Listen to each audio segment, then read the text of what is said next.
Hoje a gente vai ajudar quem tem TDAH a focar numa rotina, hein? Aliás, não só quem tem TDAH, mas se você é concurseiro, também fica nesse episódio que as técnicas vão te ajudar e muito. Se você está fazendo algum tipo de mestrado, doutorado, TCC, também vai funcionar para você. Ou se você está empenhado, tem uma meta que você sabe que o esforço vai ser grande e a recompensa vai ser muito no longo prazo ou incerta. Também vão funcionar as técnicas para você. Esse foi um pedido de uma pessoa muito especial. Dani, um beijo. Muita gente hoje em dia pergunta para a gente sobre TDAH, então como é que vai funcionar? A gente vai passar o panorama geral, eu não vou ser muito específica no tema, depois vocês me mandam se vocês querem realmente uma aula de TDAH, mas vou explicar para vocês o panorama geral para vocês entenderem por que a técnica funciona. Tudo bem? Sejam então bem-vindos ao Café com PNL. Eu estou aqui hoje com a Viviane Lauren, especialista em comportamento humano. Olá, pessoal, sejam todos muito bem-vindos e vamos ficar aqui ligados que tem muita coisa boa hoje.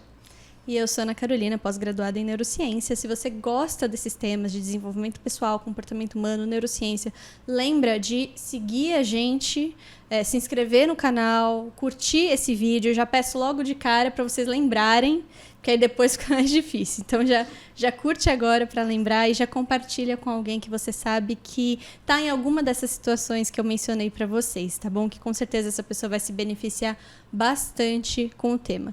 E antes de começar, eu também quero dar um recado.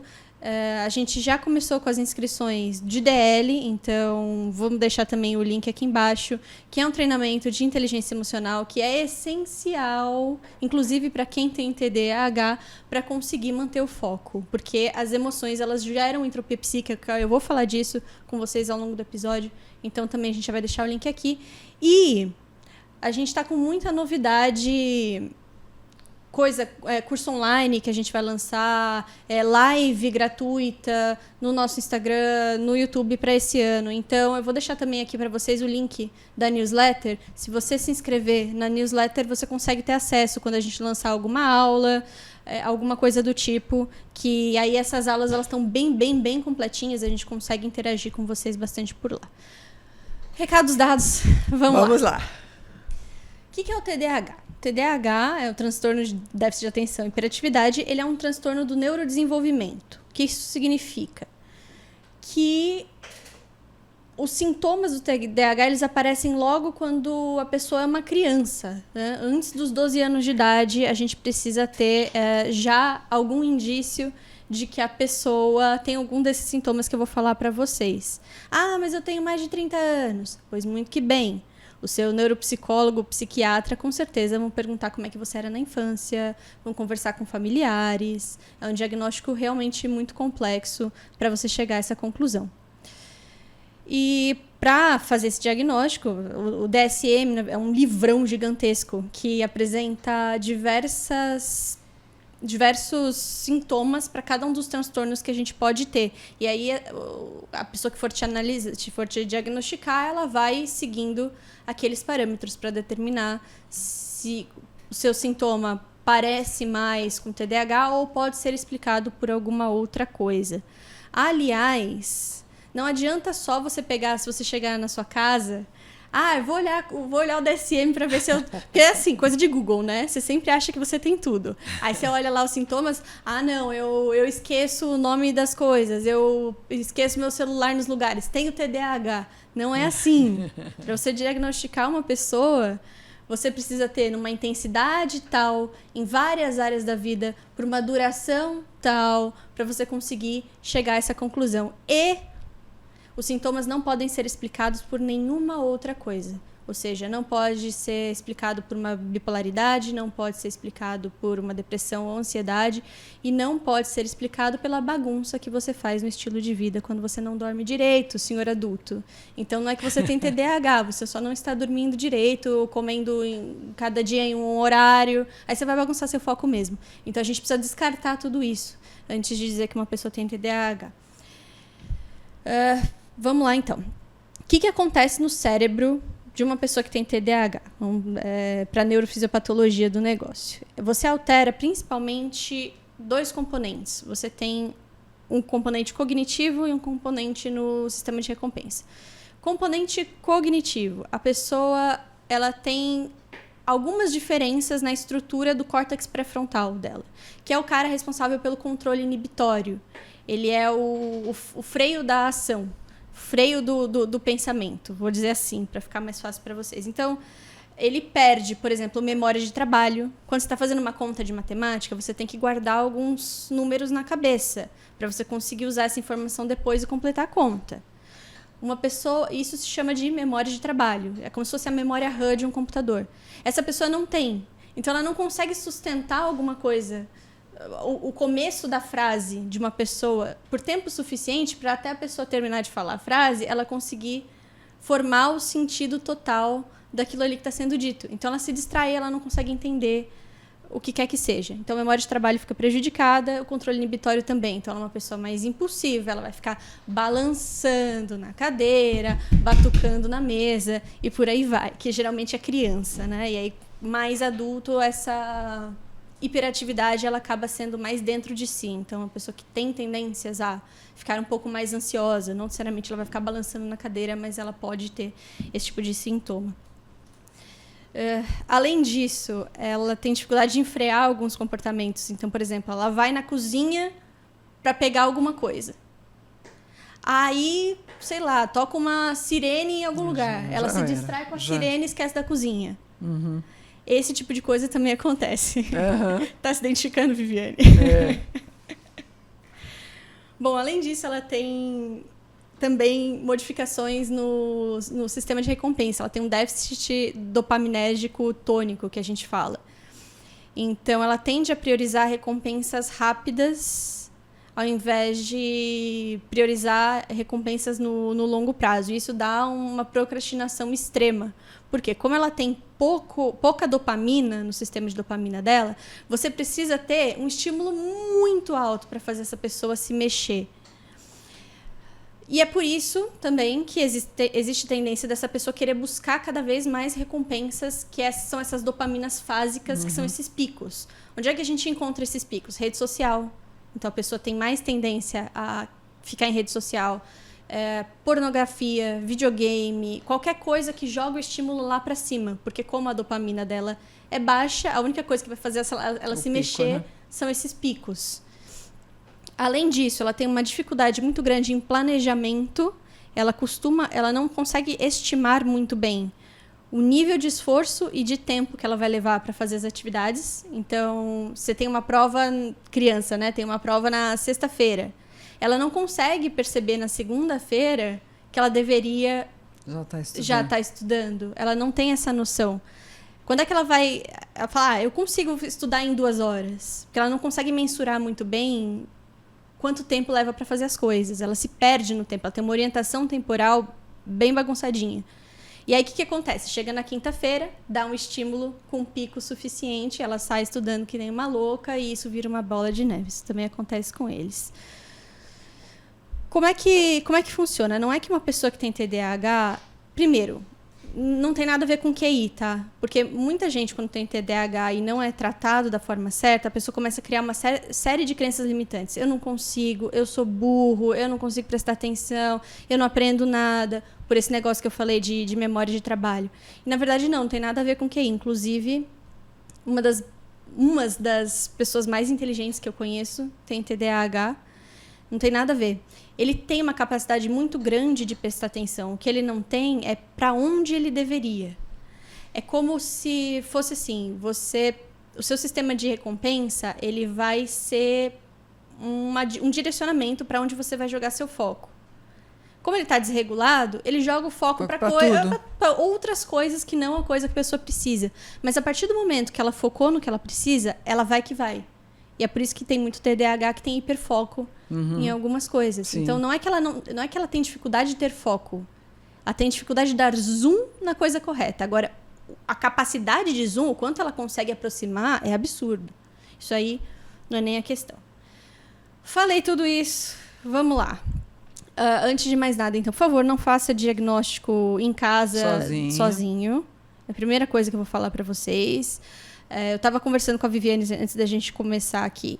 A prevalência de TDAH é de 5% na população para criança, para adulto, isso diminui mais ainda, vai de 2 a 3% da população. E hoje em dia, pelo menos na bolha que eu vivo na rede social, me parece que muito mais gente fala que tem TDAH do que isso. Tá na moda também. Tá né? na moda. O que acontece? Você banaliza isso e é um problema muito grande você banalizar, porque as pessoas que realmente precisam do tratamento não conseguem ter acesso. Então, antes de mais nada, veja... Vai atrás, procure. Se você acha que você tem realmente o sintoma, vai atrás de uma pessoa séria. O diagnóstico ele demora meses para sair.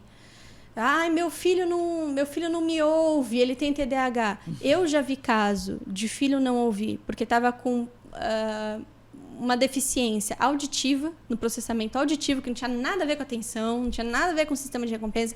Ele não te respondia porque ele não te ouvia e não porque ele não prestava atenção em você. Então, isso pode acontecer também. Então, por favor, tomem cuidado e façam um diagnóstico com carinho e com uma pessoa séria. E a segunda é para você que está usando remédio psicoestimulante para quem tem TDAH sem ter TDAH. Não faça isso. Ritalina e Venvance, por exemplo. Muita gente tem usado para estudar, né? Usa para estudar, gente, pelo amor de Deus, né? Exatamente. Primeiro que você não vai ter o ganho que você acha que você vai ter, porque você está jogando mais dopamina numa região do cérebro que já tem, porque você não tem déficit, então não faz sentido nenhum. Além disso, você pode criar uma dependência emocional do remédio e você pode criar uma dependência química, porque você está metendo anfetamina para dentro. Isso é uma droga. Faz mal. Você está jogando um psicoestimulante para dentro, que você pode atrapalhar seu sono, que pode causar uma bola de neve, que pode... a sua falta de sono, você não conseguir dormir direito, pode, sim, afetar vários sistemas, inclusive o SARA, que é responsável pelo seu nível de alerta. Você vai criar um grande caos na sua mente se você fizer isso. Então, por favor, não faça. Se você não tem TDAH, vai procurar cursos de desenvolvimento pessoal. Vai para um DL para você conseguir gerenciar a sua ansiedade, o seu foco. Vai fazer o DL e o leitura dinâmica. Leitura dinâmica, Os que dois. trabalha foco, né? Que, com certeza você vai ter muito mais ganho do que você se automedicar dessa forma que está acontecendo por aí. Recados dados, vamos lá. Primeira coisa, ciclo circadiano. O que é o ciclo circadiano? Existem vários processos no nosso corpo que são guiados de acordo com ciclos. Por exemplo, o nosso sono, a nossa alimentação, o nosso nível de alerta, libido, fome, vontade de ir ao banheiro, tudo isso ele funciona em ciclos, geralmente, aproximadamente de 24 horas.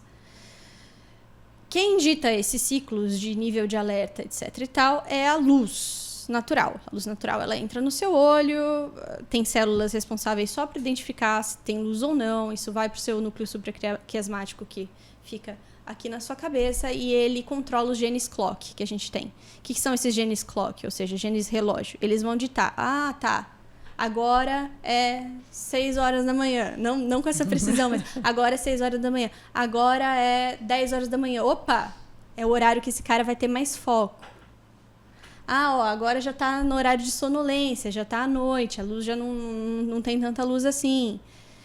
Se você tem, primeiro, seu sono desregulado, primeira coisa, se você não dorme direito, você TDAH, precisa ser muito diligente com isso. Porque o sono ele vai te tirar ainda mais a capacidade de foco que você já tem dificuldade. Então, primeira coisa, controle seu sono. E se você desregula demais o seu ciclo circadiano, cada dia faz uma coisa em um horário diferente, se alimenta num horário diferente, vai dormir num horário diferente, você não consegue regular os seus momentos de maior foco, que é o que você precisa para performar bem. Se você tem o seu ciclo circadiano muito regradinho, você sabe que em tal horário do dia, por exemplo, se você é uma pessoa matutina, às 10 horas da manhã, vai ser o seu foco máximo. Onde é que você vai colocar a tarefa mais difícil?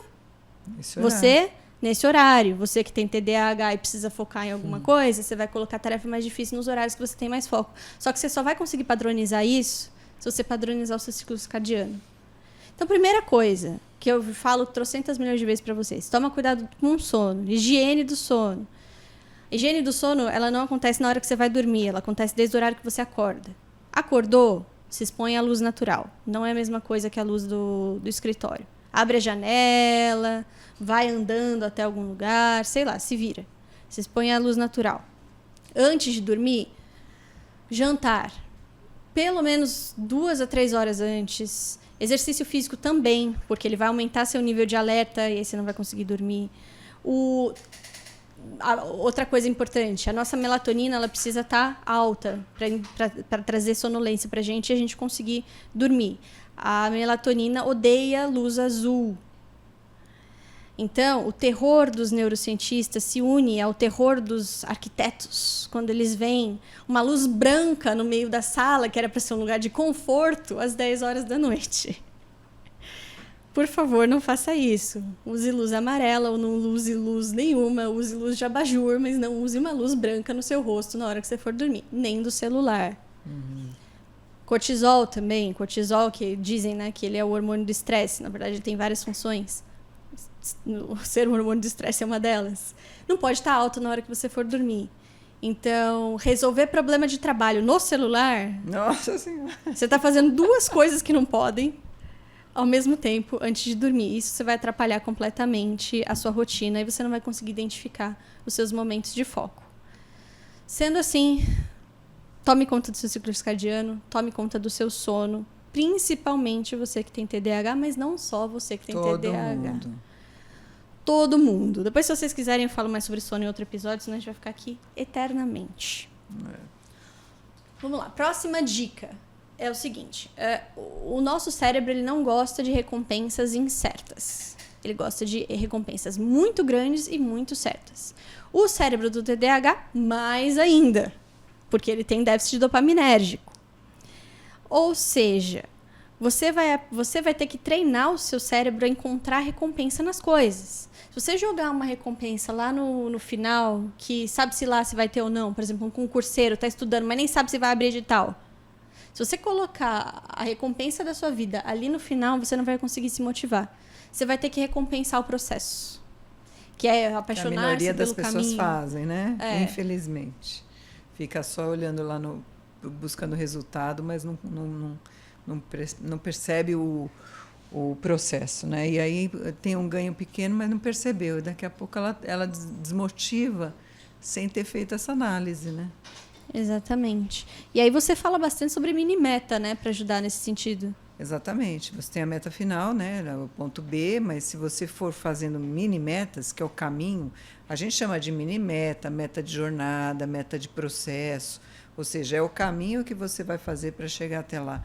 E eu acredito muito, quando eu faço os processos de coaching, a primeira coisa que eu faço é a pessoa registrar essas conquistas, né? O primeiro passo, a pessoa quer ler um livro, leu 3 páginas, registra. Fez um capítulo inteiro, registra. Emagreceu 1 quilo, registra. Ou seja, a pessoa começar a registrar os ganhos que ela tem, esse caminho, a jornada, né?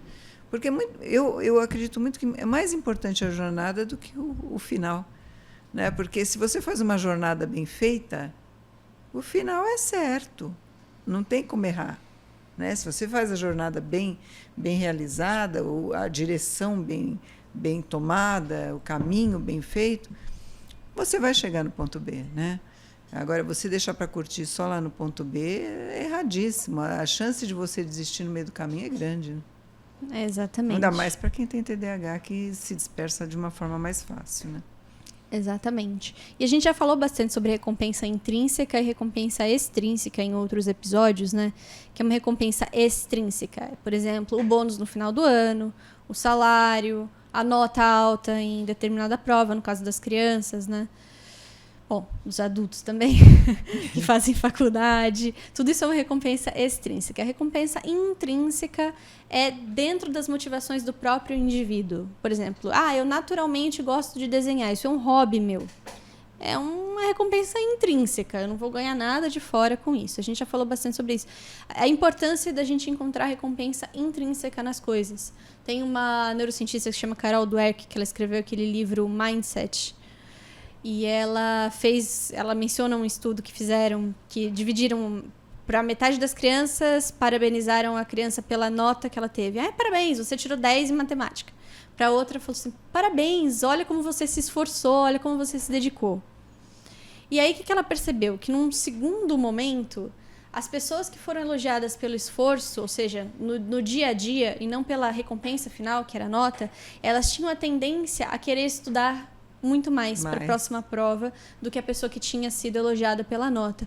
E, além disso, elas se frustravam muito menos se elas tiravam nota baixa do que a pessoa que era recompensada pela nota.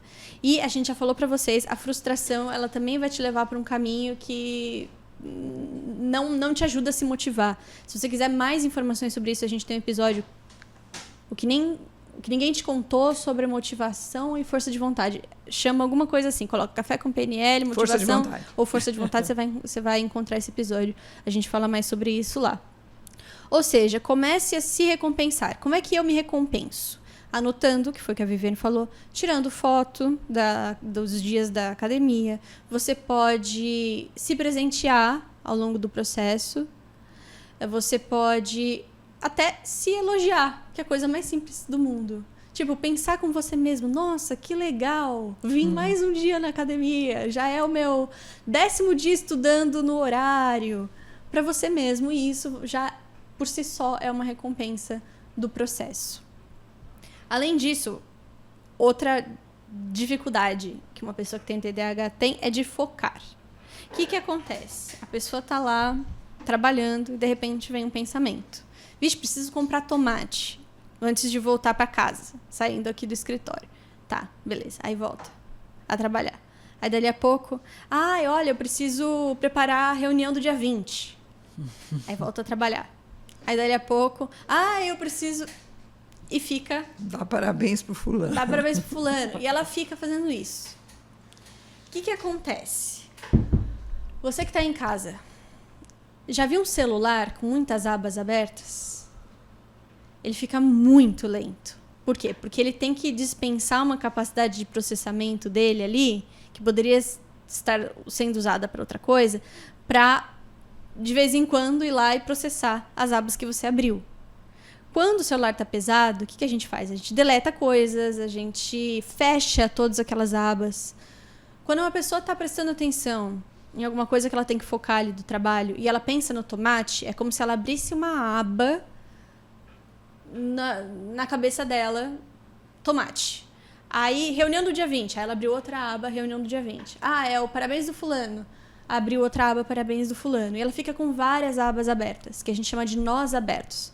Todas essas tarefas que não foram completadas, elas roubam, entre aspas, um pedaço de processamento que você poderia usar para conseguir focar mais naquilo que você precisa fazer.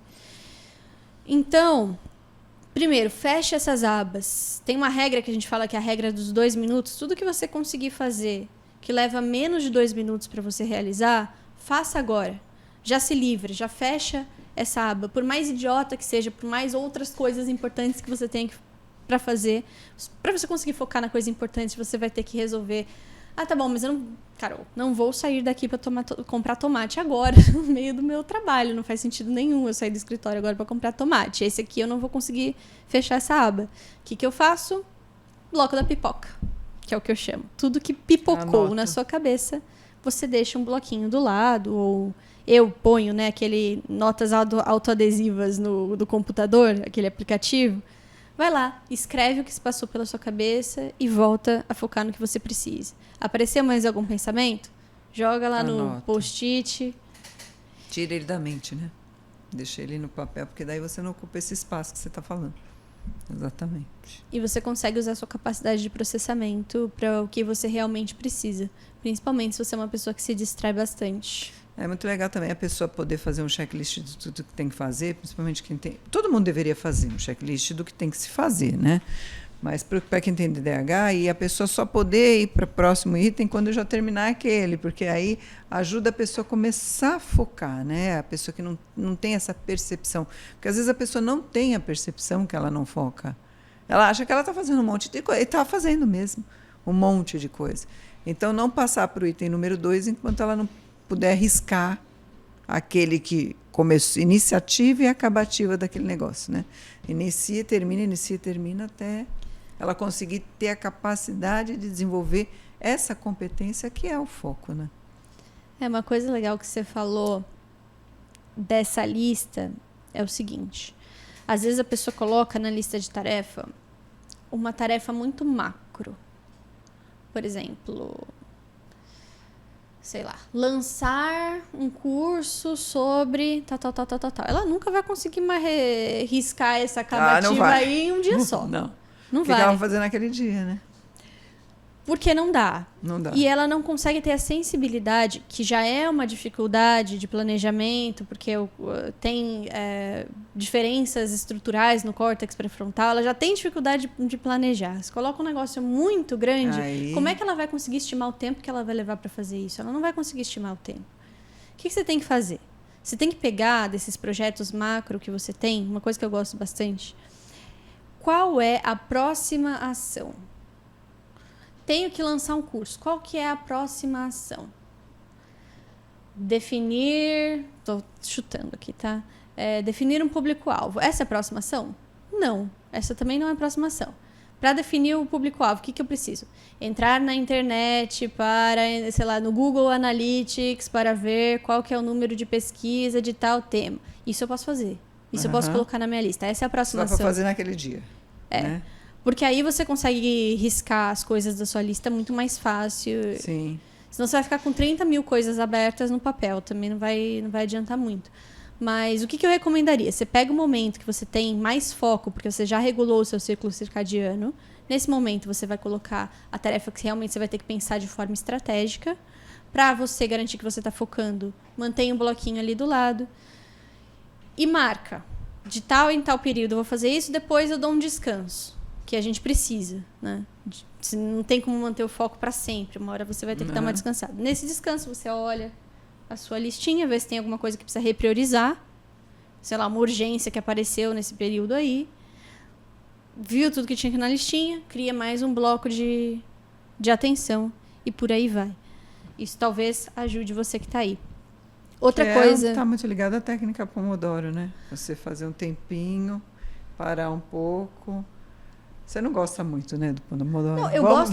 Vamos aqui já abrir o verbo. Não, eu gosto da técnica Pomodoro, eu não gosto dos 25 minutos. Não precisa estipular Porque teve horário, uma vez, eu já indiquei pessoas fazer técnica Pomodoro, inclusive no meu Instagram. E a crítica que eu recebi isso está ultrapassado, porque 25 minutos não é nem o tempo de você... Você tem que saber o tempo que você precisa para dar sei lá, a pessoa quer dar uma de bonzão, aí escreve isso. Eu acho o seguinte, gente, a lógica do Pomodoro é maravilhosa. O tempo, você define o seu. Gente, as pessoas são únicas. Né? Esse negócio de você... Né? As pessoas são únicas. Tem pessoas que vai precisar relaxar em 5 minutos de estar tranquilo, outro precisa de 10. Você sentir que quando você já deu uma... né? Que você já voltou para um estado mais natural para você pode seguir em frente. Para mim, 25 minutos de foco é muito pouco, porque até eu entrar em foco já Eu também, deu 25 minutos. Aguento muito mais que fazer isso, entendeu? Mas, de repente, uma pessoa que está começando agora, que tem dificuldade de focar, começa pequeno e vai aumentando a quantidade de horas de foco. Eu vejo isso como quando você quer começar a fazer corrida, né? Você vai começar a fazer corrida, tem gente que corre 5 km. Se eu sair hoje para correr 5 km, eu vou morrer. Mas eu posso colocar no meu celular e vou correr 1 minuto. Aí eu dou uma descansadinha de meio minuto. Aí amanhã eu vou correr 1 minuto e meio, descanso meio minuto. E assim eu vou aumentando até chegar nos 5 km. É assim que a gente pode também usar para focar, né? Mesma técnica. Exatamente. E... Por fim, a última técnica que eu vou mostrar, na verdade são duas que eu vou falar para vocês, tem a ver com o fato da pessoa que tem TDAH ter dificuldade de estimar o tempo que vai levar para fazer as coisas. Sabe aquele negócio, por exemplo, vou ver e-mail, né? Aí a pessoa marca lá na agenda dela o horário que ela vai ver e-mail. Ela planeja que ela vai levar 1 hora, ela acha que em 1 hora ela consegue responder todo mundo. Aí, ela, no final das contas, acaba levando 2 horas. Ela fez uma previsão que não estava adequada. Aí, por mais que ela saiba que ela não leva 1 hora, ela leva 2, na próxima vez que ela vai planejar, ela vai lá e coloca 1 hora na agenda de novo, porque a agenda aceita qualquer coisa. E aí, por algum motivo do além, ela acha que só porque ela colocou que aquilo ia durar 1 hora, vai passar a durar 1 hora. Não. Spoiler, não vai. a não ser que você tenha alguma coisa que justifique, alguma coisa que você vai fazer diferente, que justifique que a sua previsão vai ser menor e dessa vez vai ficar dentro de 1 hora, não vai. A não ser que tenha uma boa razão para você acreditar. Isso a gente chama de falácia do planejamento, que o Kahneman discutiu no Rápido e Devagar, que a gente já fez episódio para vocês, mas não só ele, a gente também no episódio sobre disciplina, que tá ali perto do de motivação também, foi mais ou menos no mesmo mês, é só você conferir lá na roda o feed para baixo que você vai ver esse vídeo. Muito bom, inclusive, para quem tem TDAH inclusive, e outras pessoas, né?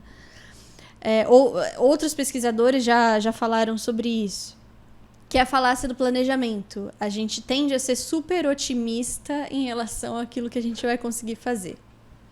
Como é que a gente faz para evitar essa falácia do planejamento e para treinar a nossa mente a estimar melhor quanto tempo a gente vai levar para fazer as coisas? Primeiro, a gente precisa saber quanto tempo a gente vai levar para fazer as coisas. Anotar, né?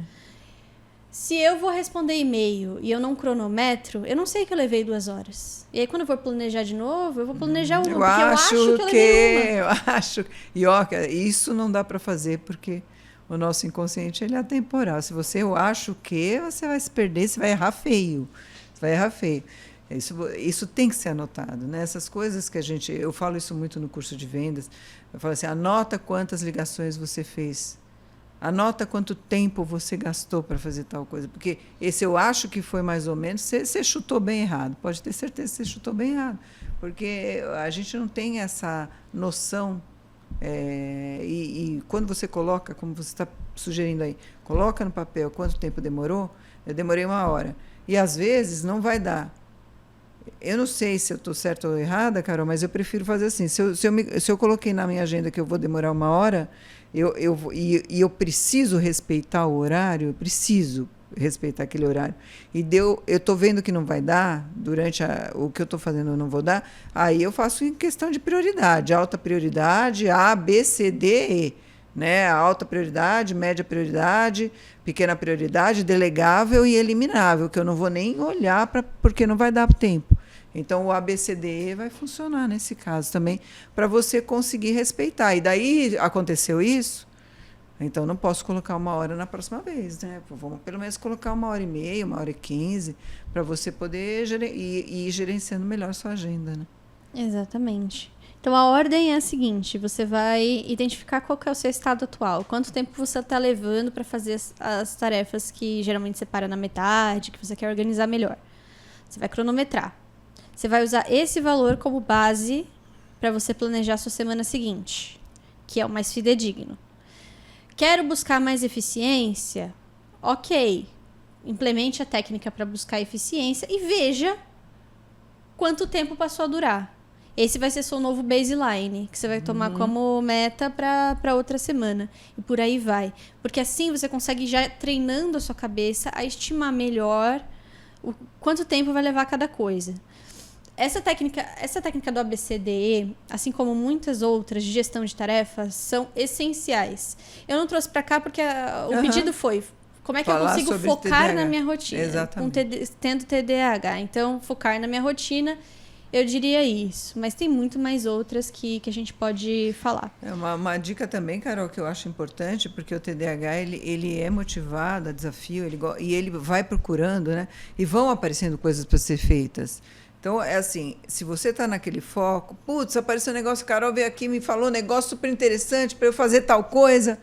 Ok. Faz parte daquele horário do que você está fazendo. Então, é começar e aí poder colocar no papel. Olha, eu vou fazer aquilo que a Carol falou, mas no papel. Mas você treinar mesmo, você se obrigar a fazer aquilo que tem que ser feito. Né? Porque ele é estimulado, ele tem muito estímulo. Né? Todo mundo tem muito estímulo. Mas o TDAH, como ele tem a tendência a se perder um pouquinho, coloca no papel e volta para fazer o que estava fazendo.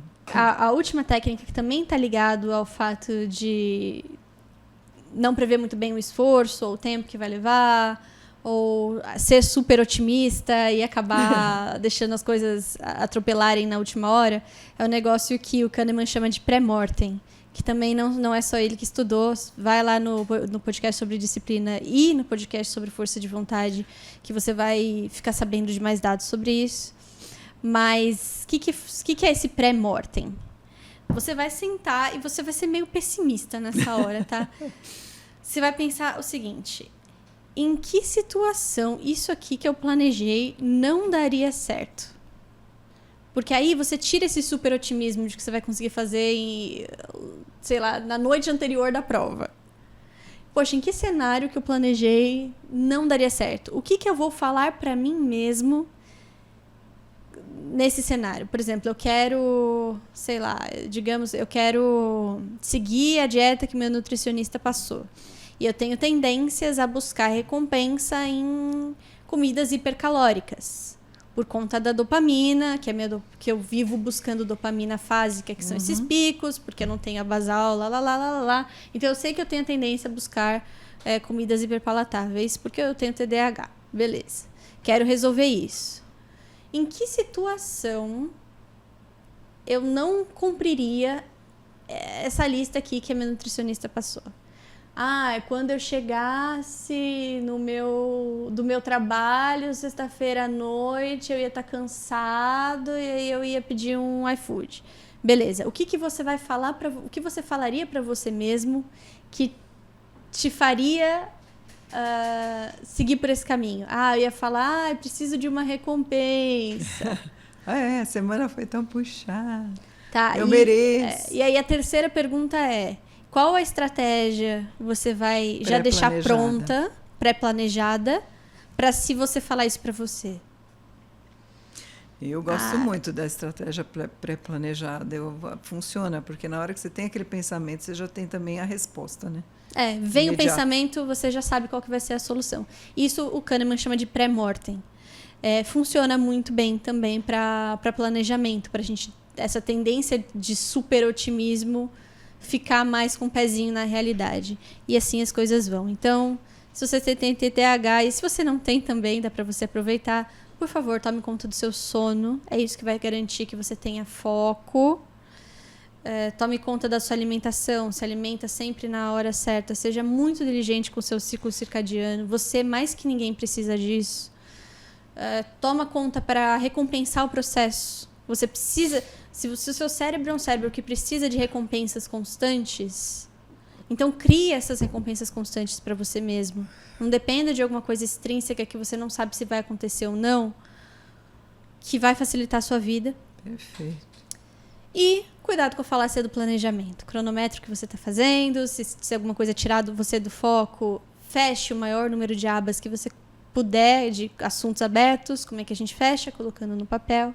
E por aí vai. Se vocês quiserem mais dicas sobre esse tema, se vocês quiserem que a gente aprofunde mais, né, no TDAH, que eu passei bem por cima, pressupondo que a pessoa que pediu pra gente, eu sei que ela já sabe como é que funciona, então não entrei no detalhe. Se você quiser que a gente entre, coloca aqui nos comentários.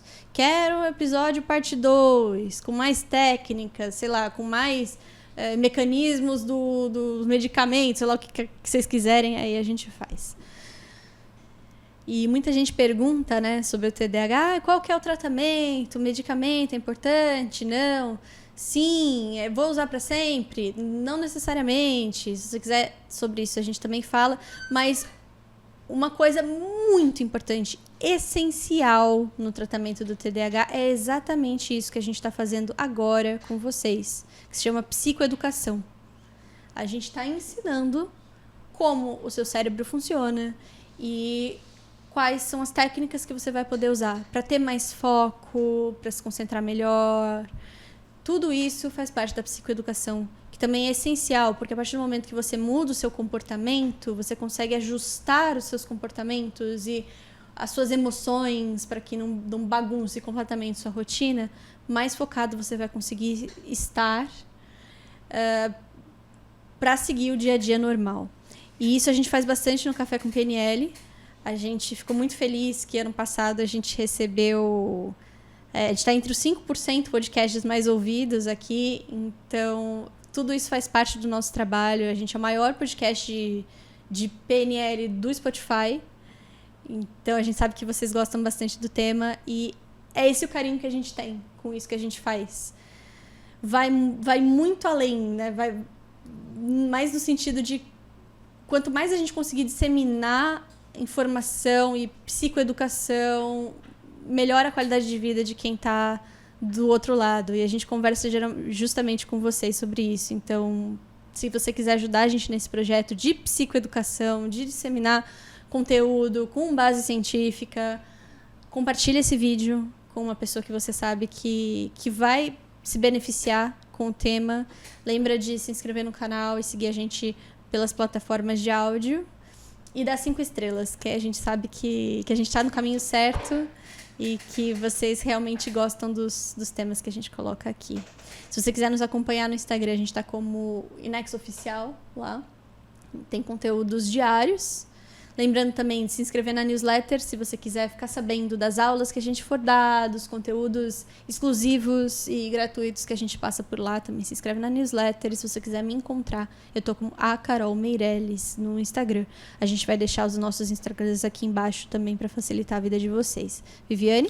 Bom, eu também quero me despedir de vocês, reforçando a importância de vocês buscarem ferramentas de autoconsciência, autoconhecimento. Como a Carol falou, a gente pode educar o nosso cérebro, a gente pode fazer ele se comportar da forma como a gente quer, né? E mudando o comportamento, a gente consegue realmente gerenciar situações não só de TDAH, mas comportamentais que a gente precisa melhorar para que a gente tenha o melhor resultado. Então, fica o convite aí para que você venha fazer o DL, porque o DL vai te ajudar a mudar comportamento. É um treinamento comportamental, de mudança comportamental, para que você possa realmente dirigir a sua vida exatamente como você quer. Então, eu espero você também no meu Instagram, @VivianeLaure, e espero você no DL. Eu, mais do que ninguém, sou muito fã desse treinamento, eu sei o quanto ele muda. São 25 anos que eu estou lá dentro, vendo grandes mudanças. E, Carol, a gente aguarda eles no próximo episódio. Exatamente. Até mais, Sejam pessoal. bem-vindos, até o próximo.